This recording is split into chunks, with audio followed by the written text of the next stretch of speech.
ఈరోజు గ్రహోబలంకి రావడం నాకు చాలా సంతోషంగా ఉంది. మాకు ఎప్పటి నుంచో అనుకుంటూ ఉన్నాం, నేను రావడం ఫస్ట్ టైం. పెళ్ళైనప్పటి నుంచి వెళ్దాం అని చెప్తున్నారు, కానీ అనుకున్నాను కానీ ఎన్నోసార్లు కుదరలేదు. దేవుడే పిలిపించుకుంటారంటారు చూడండి, అది నిజం, మాటలు నిజం.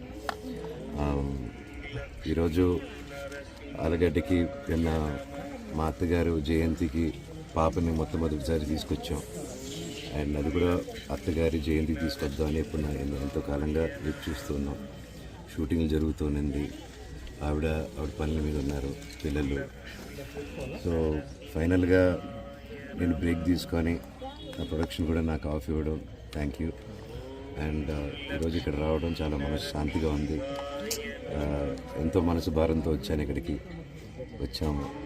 అండ్ ఊరికి రాగానే మా బంధువుల్ని, మా ఇంట్లో వాళ్ళని ఇక్కడ అందరిని చూడగానే చాలా ఆనందంగా ఉంది. వాళ్ళ ప్రేమ, ఆప్యాయత.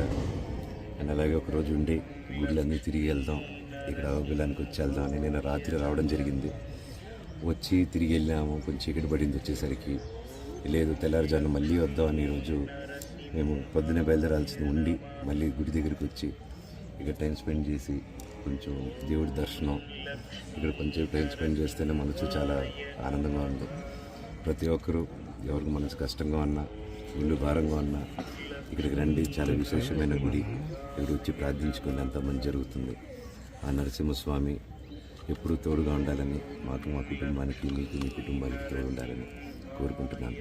Thank you sir. మీ సినిమాల గురించి చెప్పండి సార్. మళ్ళీ రీఎంట్రీ కమ్బ్యాక్ ఇస్తున్నారు సార్? అవునండి, భైరవం అనే సినిమా షూటింగ్ జరుగుతుంది ఇప్పుడు. నేను, నారా రోహిత్ గారు, అలాగే బెల్లంకొండ సాయి గారు ముగ్గురు కలిసి చేస్తున్నాం. విజయ్ కనకమేడల గారి డైరెక్షన్లో, రాధామోహన్ గారి ప్రొడక్షన్లో. అలాగే పీపుల్స్ మీడియా ఫ్యాక్టరీతో మిరాయ్ అనే సినిమా చేస్తున్నాను, కార్తీక్ ఘటప్నేని గారి డైరెక్షన్తో. నేను, తేజ సజ్జా గారు. అండ్ నెక్స్ట్ నాది తిరుమల కిషోర్ గారి కాంబినేషన్లో కూడా ఒక సినిమా రాబోతుంది. ఆ టైటిల్ అనౌన్స్మెంట్ కూడా త్వరలో చేయబోతున్నాం. అంతా మీ ఆశీస్సులు, దేవుడి ఆశీస్సులు ఎల్లప్పుడూ మాకు ఉంటాయి. సార్, మిరాయిలో విలన్గా ట్రై చేశారా? సర్ప్రైజ్ చూడండి.